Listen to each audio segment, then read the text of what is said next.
tonight. It seems like it was yesterday almost. 5 years after the Humboldt Broncos bus crash, some survivors and families say making a difference has helped ease their grief. Also, the former head of the University of Regina is removed from her position at Memorial University. Plus, as we keep talking about it every year, the more those people will sign up. Inspiration from tragedy. We meet the two-time organ transplant recipient from Regina who created this year's Green Shirt Day design. This is CBC Saskatchewan News.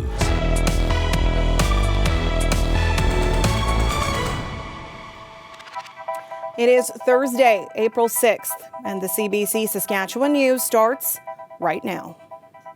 Good evening and thank you for watching. It is a somber anniversary. Today marks 5 years since the Humboldt Broncos bus crash. The tragedy killed 16 people and seriously injured 13 others.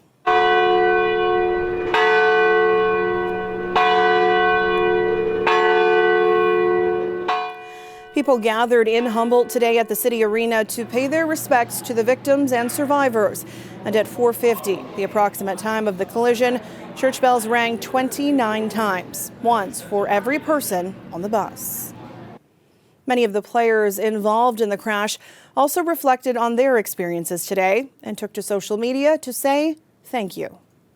To all the people who put out their sticks on the porch, who wrote #HumbleStrong, sent us prayers, messages, donations, and all the above from not just Saskatchewan, but from the entire world. To everyone all over the world for your continued support. For all the love, all the support, everything over the last 5 years. It's helped get through a lot of the hard days. We can't thank you enough. It means a lot, and it helps us reach our goals and overcome this tragic day. It's been a journey and a process to get to where we are today, and we will forever be grateful for the support that the world has shown us. For my entire family, we are sincerely grateful for the support we've received and continue to. Not a day goes by we don't think of our 16 angels. As the survivors of the crash and their families work to move forward, many of them have chosen to focus on creating positive change as a way of healing. Kendall Latimer has that story. It seems like it was yesterday almost, and then all of a sudden you realize how much time has actually passed and that it's 5 years. Bernadine and Toby Boulay are still finding new reminders of their son's absence. The boys who were younger than Logan when he died are now growing into adulthood. I looked at pictures to compare, and it really hit me that Logan's pictures aren't going to change. Everybody else gets to change. So thought about that lots before, but it really started to hit after 5 years. 5 years since the Broncos team bus crashed into a semi-truck that ran a stop sign. 13 people were injured, 16 died. You're supposed to lose your parents. You're supposed, before you. This is harder than I thought. Anyways, but you're not supposed to lose your child. The Boulays donated Logan's organs, inspiring a national movement that carries on today. It also inspired Logan's teammates, some who struggled with survivor's guilt. Tyler Smith didn't know how to carry on after the crash, but then he saw others who were also suffering focus on creating positive change. So he began talking about his own trauma and healing and encouraged others to do the same. I always thought that there was an end game to mental health, and I always thought that maybe there was an end date that I could try and perfect this healing journey so that I could just be done with it. But now, I've embraced the fact that this is a lifelong thing and this is a lifelong journey. His former teammate, Ryan Stresnitsky, is on his own journey for change. The athlete was paralyzed from the chest down in the crash. He's created a foundation to improve access to adaptive sport programs. When I was in that hospital bed, I didn't know what was next, so adaptive sport was sort of that light at the end of the tunnel. It allowed me to set goals for myself. He's learning how to make buildings more accessible for disabled people and breaking down other barriers. It's a very expensive world for those living with disabilities, so a way to sort of make it universally inexpensive would be ideal. The survivors and families say they will carry the Broncos bus tragedy with them for the rest of their lives. It's never going to go away. Someone told us at the beginning, it just softens around the edges. So it's getting much softer now around the edges. It's still there, but it's softer. The Boulets say that on the 5th anniversary of the crash, it still feels like yesterday, and yet a lifetime ago. Kendall Latimer, CBC News, Saskatoon. Stay with us. A little later in the show, we'll have more on the Logan Boulet effect and how it's impacted a Saskatchewan t-shirt designer in more ways than one. Mandatory masking in Saskatchewan Health Authority facilities is now a thing of the past. The mandate was lifted Tuesday, as per the advice of the province's chief medical health officer. But Dr. Saqib Shahab says this doesn't mean masks are going away completely in SHA settings. Coughing may be asked to put a mask on. Healthcare providers may be wearing a mask all the time. Same with the EMS. There will be settings where masks will continue for the foreseeable future as it should.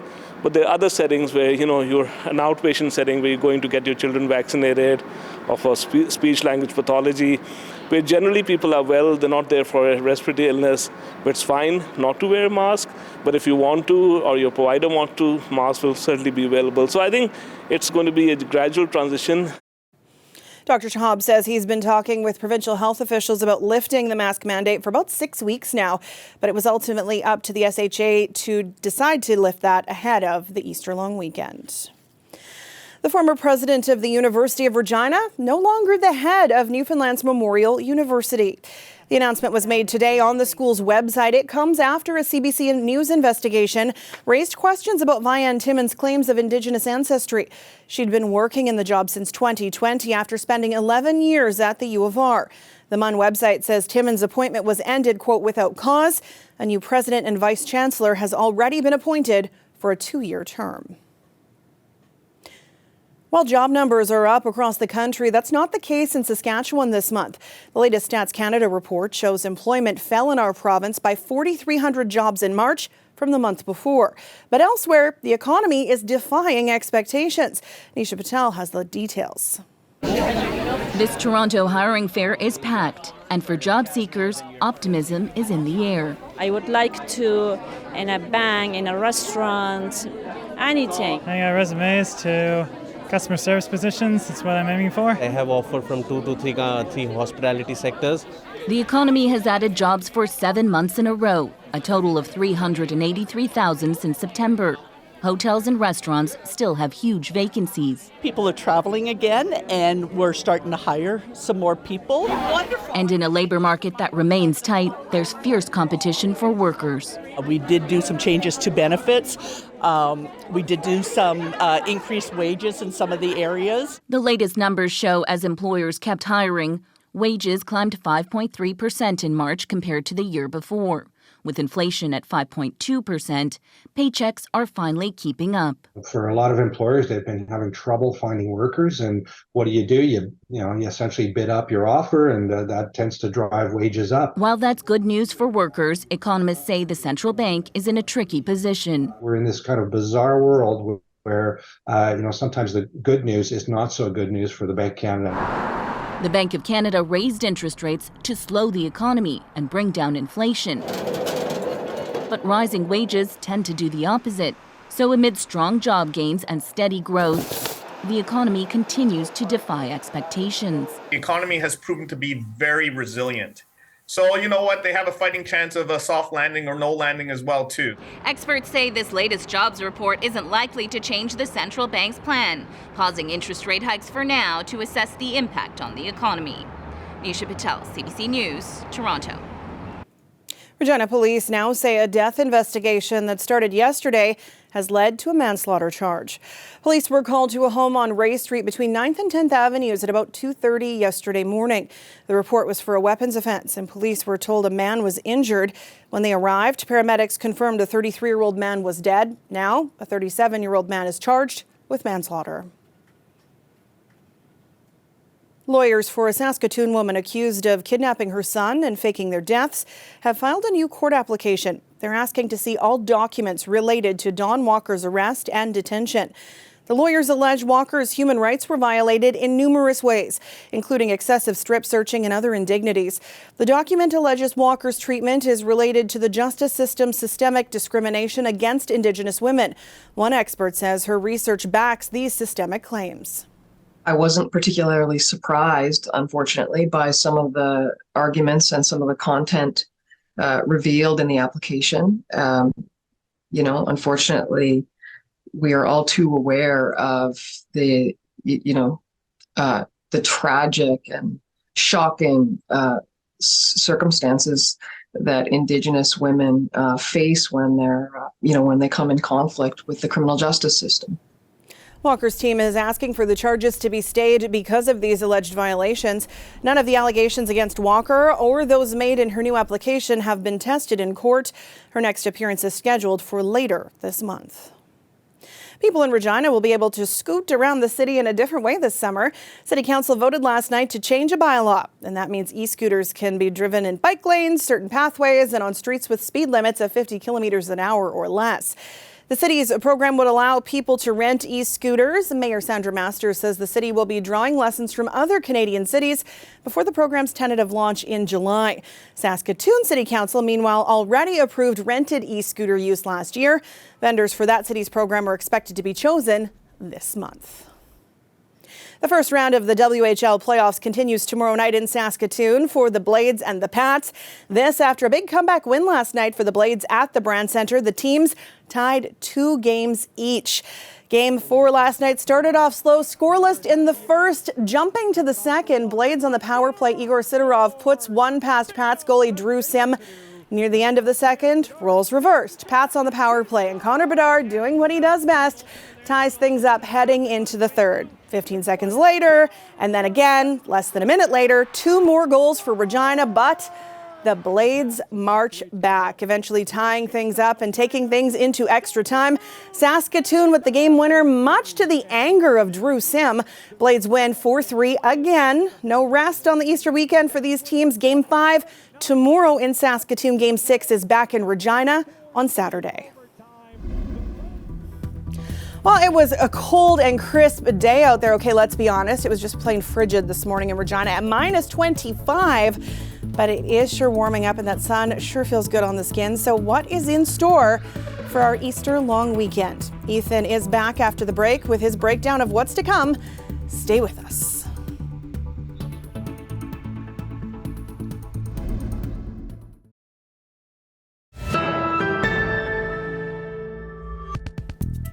Police in Quebec say at least one person is dead after a fierce spring storm yesterday.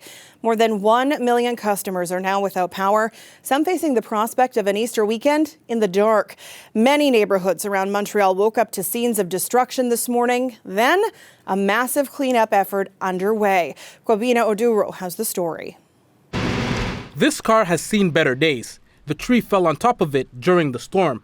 Not far away, Mark Lazar is trying to get around downed electrical lines. I thought a bomb went off. I thought something, for a second I thought it was even an earthquake. The whole house shook. And then I came outside and saw what happened. City crews are out in force, but there's a huge job ahead. And then all of a sudden I saw white, like a flash of white, and I heard a huge boom. It was like an explosion. And I thought something bad happened. And it sounded like one of those huge snow plows that shakes the whole house. And came outside and saw this absolute Armageddon. Genevieve Dumont is worried about the cost to repair the damage to her home. Damage, we're not sure. The gate is probably a little bit dented because of it. We have branches on the roof right now. We haven't gone on the roof, so we don't know. Electricians are doing what they can. Jill Hogan was home when the tree started to hit her roof and balcony. Today, she spent her time cleaning her front lawn. Branch came down across the street, hit that car, another one on that car. And so, yeah, you start to wonder, how bad is it going to get? Her neighbor stepped in to help. It's fun. It's a way to meet your neighbors when there's stuff like this happening. As hydro crews and city crews work to clean streets and fix the power lines, some local residents are just trying to salvage what's left of their cars. Kwabina Oduro, CBC News, Montreal. This weather update is brought to you by Capital Ford Lincoln. Friend and Family F-150 event. is on now.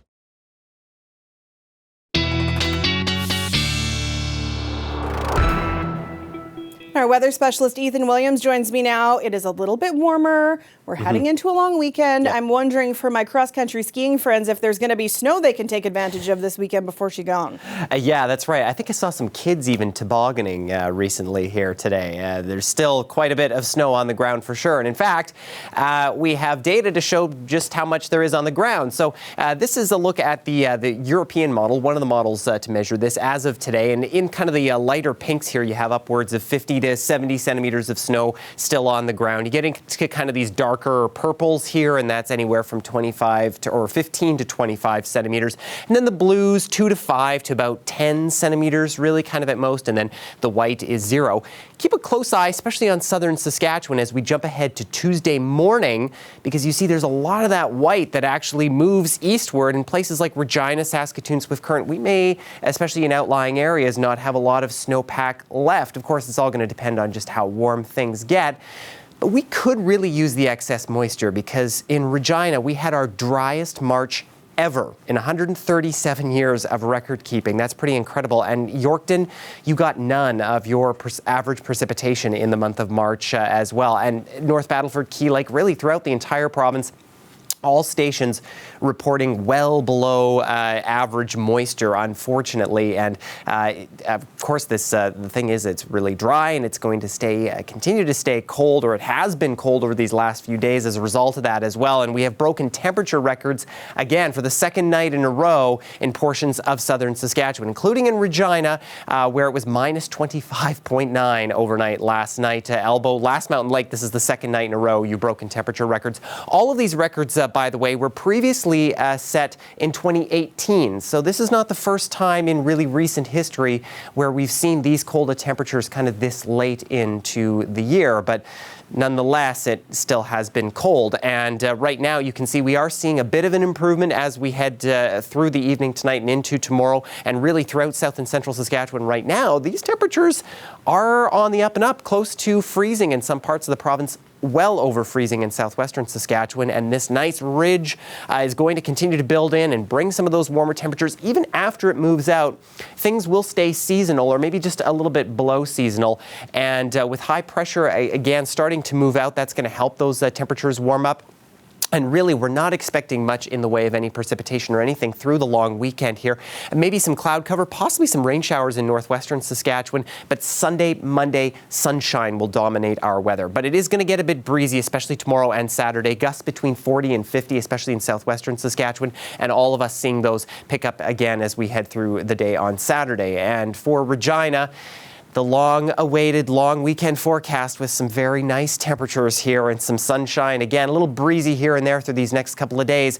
And again, I've pulled back these temperatures just a little bit. I think the snowpack on the ground is probably going to bring them back a little bit more. But even after that ridge has moved out, as I've been talking about, we are going to see temperatures stay on the positive side of things, probably right around normal. And that's similar in Saskatoon as well, where you can finally get out and burn off all those Easter chocolates. And look at that, Sam, even some rain possible on Thursday next week. It's been forever since we've seen that. I wish there was picture-in-picture in the moment that forecast came across, because the joy of warmer weather, we have missed it. Yeah, it's like pure sunshine, literally. If only we can get a little rain. Yeah, exactly. Well, there you go. Thursday. All right. Thanks, Ethan. You bet.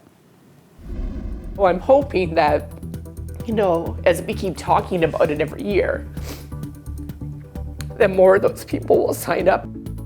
Coming up after the break, we hear from a woman who was inspired by the Logan Boulet effect. She created a T-shirt to carry on his legacy after the Humboldt Broncos bus crash. She's pushing others to consider organ and tissue donation. Stay with us.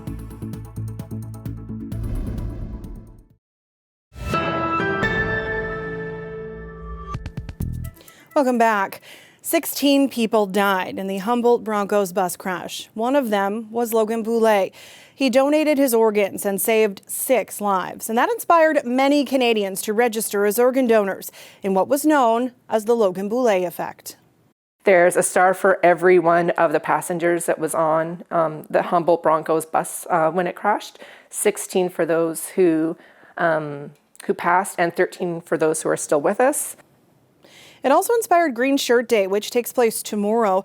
A two-time organ transplant recipient from Regina designed this year's shirt. Brandy Hain is a 39-year-old graphic designer who was diagnosed with a rare liver disease when she was a teenager. She had a liver transplant when she was 25 and then a kidney transplant in 2020. She was still on dialysis at the time of the Humboldt crash. Hain says she'll be forever grateful to Logan Boulet's parents for inspiring new organ donations. Not knowing if you're going to get it, it's definitely extremely stressful in a sense because we have such low donor rates here in Saskatchewan and in Canada really. And that, I mean, back then I didn't really, that information wasn't really widely available. So we didn't really know how slim our chances were. I think with livers, like 450 people will die every year in Canada just because there aren't livers. So while you're getting sicker and you're moving up the list, you're slowly like knocking people off it, which and that comes with its own emotions too. So while you're happy for yourself, you know that other people aren't going to get that chance. So yeah, I guess I get emotional thinking about it now. At how many people don't get it because there's such a shortage and it's really sad.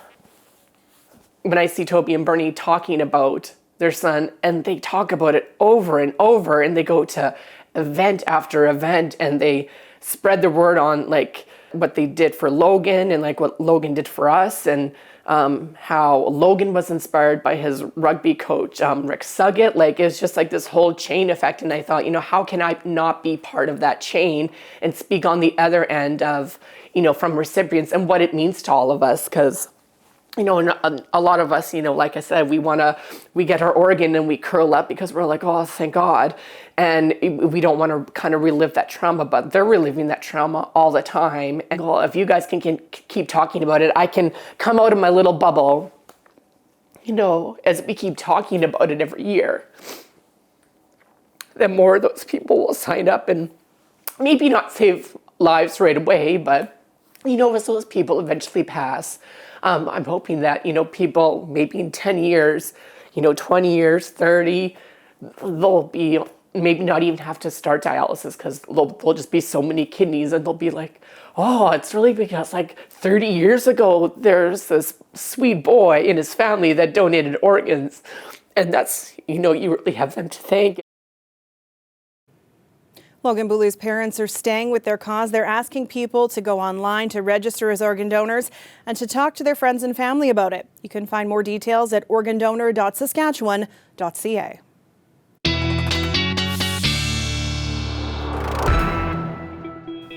And Ethan's back with one last look at your weather. And much warmer tomorrow morning in Regina, Sam. Will start at -10. Mostly sunny conditions, but again, a bit breezy. Southeast winds close to 40 kilometers an hour. Those winds increasing a little bit, close to 50 as we get near the noon hour. But look at that, -5. That's pretty darn good. And over these next few days, over the Easter weekend in Regina, we're looking for some pretty nice conditions as well.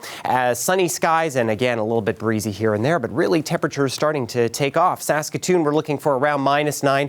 Not quite as gusty as we're seeing in Regina, but again, you'll see a nice sunny day around -1 in Saskatoon. Here's a look at your next few days. A reminder that it's going to be great to shovel that snow off the lawn onto the driveway so that it can start to melt or, go out for a run and burn off all that delicious Easter chocolate, Sam. All right. Thanks, Ethan. Have a good long weekend. Yes, you as well. And that is it for us tonight. For news anytime, you can head to cbc.ca/sask or head over to our YouTube channel. Ethan and I will be back with more local news and weather at 11. The show is back next week on Tuesday. Thanks for watching and have a great long weekend.